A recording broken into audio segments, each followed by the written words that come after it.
နေ့ကအဖိုးပြောပြခဲ့တဲ့ရှေးရောင်းလက်ဖက်ချောက်ကုံတော်ရေးလမ်းကိုကျွန်တော်ရှောက်ခဲ့ပြီးတော့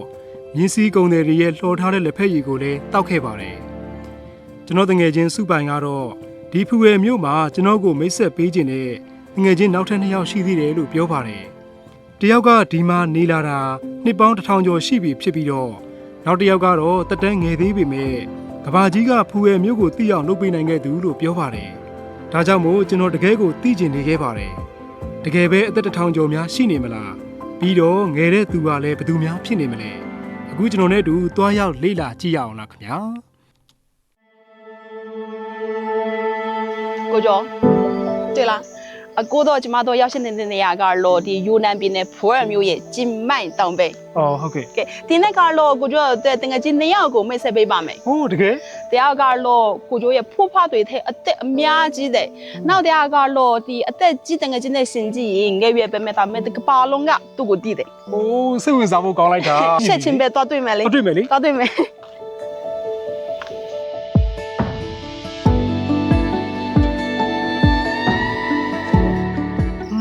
မွေးနေရောပဲဒီနေရာကအနံ့တင်းတင်းလေးနဲ့ရမ်းမွေးတာပဲဟုတ်တယ်ဒါကဒီကျင်မိုင်တောင်ရဲ့ထူးဆန်းတဲ့တောရဲ့နံပေါ့အော်ဟုတ်ကဲ့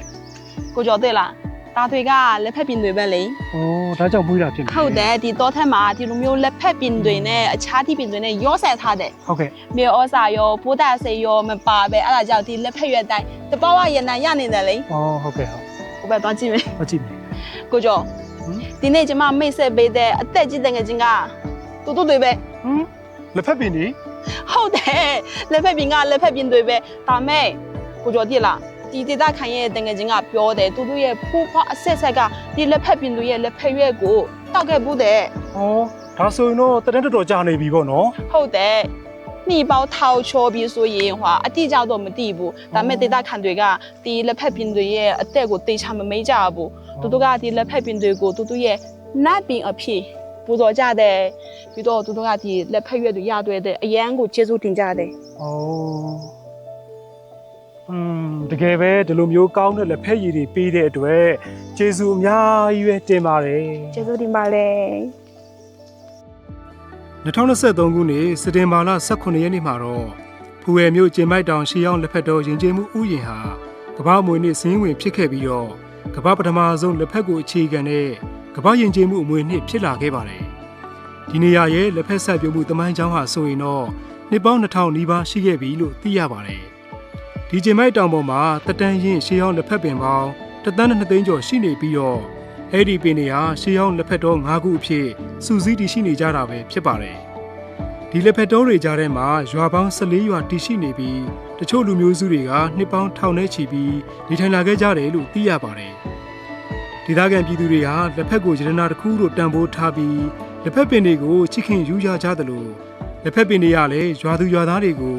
မျိုးဆက်တစ်ခုပြီးတစ်ခုပြန်လည်စောင့်ရှောက်ပေးနေကြတာဖြစ်ပါတယ်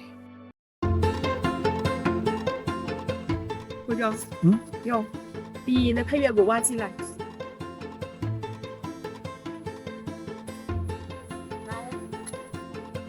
လိုလဲ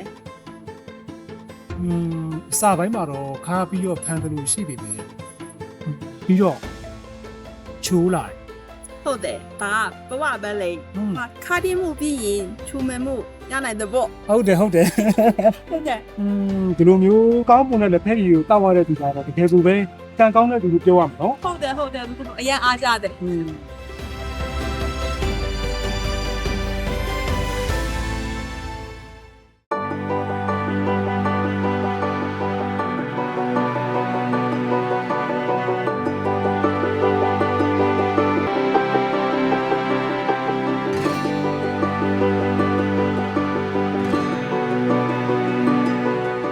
ဟာစုပါဒီမှာလက်ဖက်တွေအများကြီးပဲနော်ဟုတ်တယ်ဒါစိုးစိုးကလက်ဖက်ခင်းရတဲ့လက်ဖက်တွေဖြစ်မယ်ဟုတ်တယ်လောလောဆယ်မှာဒီလွေရဒီအစလက်ဖက်ရွက်ခူးဖို့အကောင်းဆုံးအချင်းပဲဒီမှာကျလက်ဆန်တွေရောပဲနော်ဟုတ်တယ်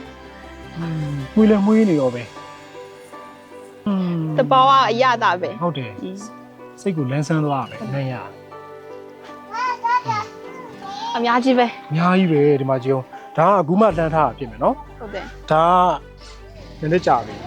ဒါကပို့ပြီးကြာတယ်နော်ဒါတော့အမျိုးအစားမတူဘူးထင်တယ်ဟုတ်တယ်ဒါဟိုဒါတရက် ပဲလန်းတာ2ရက်လောက်လှမ်းထားပြတယ်နော်မကြည့်ပါဦး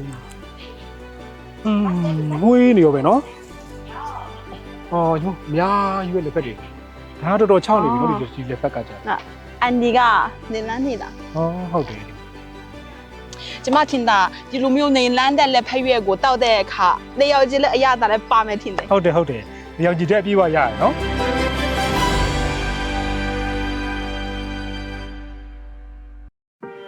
ဒီမှာရှိနေတဲ့ဒိုင်လူမျိုးတွေကလက်ဖက်ရွက်ကိုခူရင်ရက်ကန်းရက်ရင်နဲ့သူတို့ရဲ့ဘဝကိုတချင်းတကြောကြောနဲ့ရီမောပျော်ရွှင်စွာဖြတ်သန်းနေကြပါတယ်ပျော်ရွှင်မှုတွေကိုအထူးရှာဖွေစရာမလိုပဲတချင်းတစ်ပုတ်ကိုလက်ဖက်ရည်ကွက်ထဲမှာဖွက်ထားတယ်ဆိုတာသိလာရပါတယ်ဒီလက်ဖက်ရည်တွေကရှေးရောက်မိတ်ဆွေဖြစ်တဲ့နှစ်ပေါင်းထောင်ကျော်တန်းရှိတဲ့လက်ဖက်ပင်ကနေလာပါတယ်မရေမတွက်နိုင်တဲ့နှစ်ပေါင်းများစွာကလေးကဒီတောင်တန်းတွေပေါ်မှာပေါက်ရောက်ခဲ့ပြီးတော့မျိုးဆက်ပေါင်းများစွာက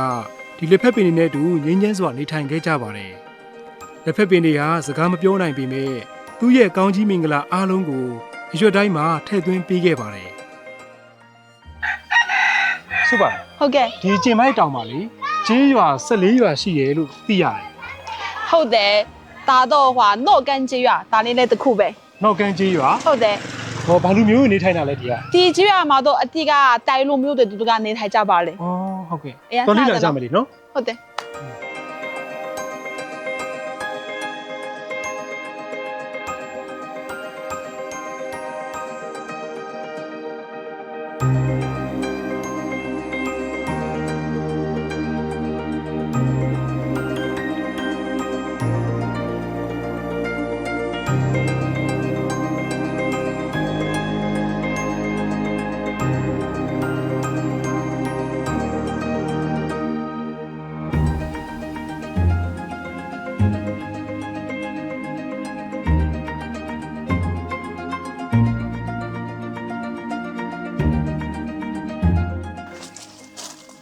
ဒါပါပြင်းလဲဒါကော်ဖီပင်ပေါ့ဟုတ်တယ်စောစောစုပိုင်ပြောတယ်ငယ်ရွယ်တဲ့တငယ်ချင်းဆိုတာကဒီကကော်ဖီပင်ကိုပြောတာမလားဟုတ်တယ်ကော်ဖီပင်ပဲကြည့်လားဒီဖော်ရမျိုးကတရုတ်နိုင်ငံရဲ့ကော်ဖီပင်ဆိုင်တဲ့အကြီးဆုံးနေရာတစ်ခုဖြစ်ပါလေပြီးတော့ဒီဖော်ရမျိုးကတရုတ်နိုင်ငံရဲ့ကော်ဖီမြို့တော်လို့လည်းခေါ်ပါလေထူးခြားတယ်နော်ဒီမှာကကဘာမှာနာမည်ကျော်တဲ့လက်ဖက်လည်းရှိတယ်ပြီးတော့ကော်ဖီလည်းရှိတယ်နော်ဟုတ်တယ်ကြည့်ကြကြောကော်ဖီစိဟုတ်တယ်နော်ကော်ဖီစိကအဲ့လိုမျိုးလားဒါမဲ့ဝိုင်းတော့ तू ကညူယောက်လေးတန်းဝါဖြစ်နာမယ်ထင်တယ်ဟုတ်ကဲ့ဒါနဲ့ကိုကြောဒီနေရာမှာဒီကော်ဖီစိကိုကော်ဖီအဖြစ်ဘယ်လိုပြောင်းလဲဆိုတာတွားနေလာလို့ရတယ်လေစိတ်ဝင်စားရသွားကြမယ်လေသွားကြမယ်သွားကြမယ်ရှင်း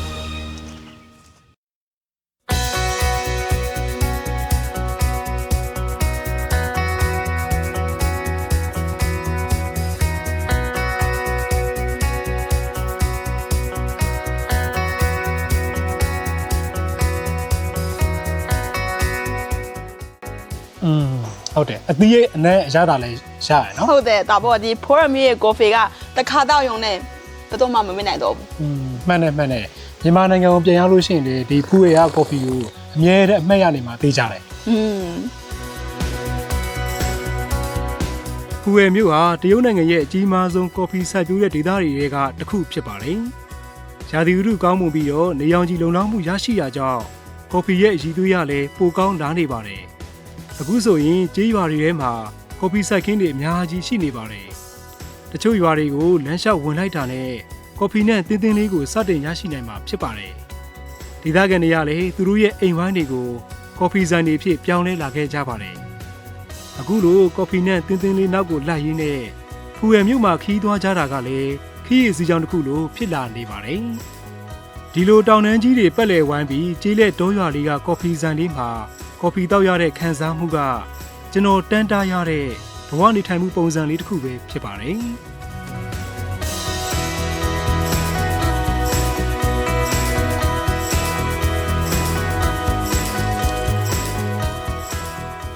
လှလိုက်တာဒီနေရာကဟုတ်တယ်နော်တာရတယ်ဒီမှာဒါနဲ့ကိုကျော်ဟုတ်ကဲ့ဒီနေ့ကျမတို့ရဲ့ခရီးစဉ်ရောဘယ်လိုမျိုးခံစားရလဲအရန်ကိုစိတ်ဝင်စားဖို့ကောင်းတယ်ဘာလို့လဲဆိုတော့ဒီမှာကနှစ်ပေါင်းထောင်ချီတက်တန်းရှိတယ်လက်ဖက်ပင်တွေလည်းရှိတယ်ပြီးတော့သမိုင်းတက်တန်းမရှိသေးပေမဲ့ကမ္ဘာမှာနာမည်ကျော်ကြတဲ့ကော်ဖီလည်းရှိရလေဒါဆိုရင်လက်ဖက်ပင်တွေရောတဲ့ကော်ဖီပင်တွေရောတဲ့ cheers လို့ကြမယ် cheers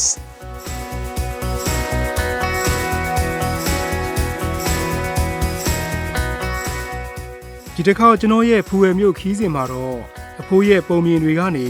လက်ဖက်ချောက်ရှေးအောင်ကုံတော်ရေးလမ်းကြောင်းကိုကျွန်တော်ရှာတွေ့ခဲ့ပြီးမိတ်ဆွေတွေနှစ်ယောက်ကိုရရှိခဲ့ပါတယ်။တဦးကနှစ်ပေါင်းထောင်ကျော်တက်တန်းရှိပြီးတော့ကမ္ဘာအမွေနှစ်စည်ရင်းဝင်တဲ့လက်ဖက်တောထဲမှာတစ်တဆိတ်တည်ရှိနေတဲ့လက်ဖက်ပင်တွေပဲဖြစ်ပါတယ်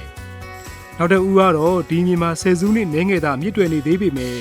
တကမ္ဘာလုံးကနှစ်သက်တဲ့ရသာကိုပေးစွမ်းတဲ့ကော်ဖီပင်တွေပဲဖြစ်ပါတယ်။နှစ်ခုစလုံးကတူညီတဲ့မြေမှာအတူပေါက်ရောက်ကြပေမဲ့လက်ရှိမှာတော့ကမ္ဘာအထိပြန့်နှံ့လို့နေပါတယ်။ဒီလိုရှေးဟောင်းအမွေနှစ်တွေနဲ့အသစ်သစ်သောအရာတွေကကျွန်တော်တို့နေထိုင်တဲ့ကမ္ဘာကြီးကိုပုံမလှပစေဖို့အတူဖန်တီးပေးနေကြခြင်းပဲဖြစ်ပါတော့တယ်ခင်ဗျာ။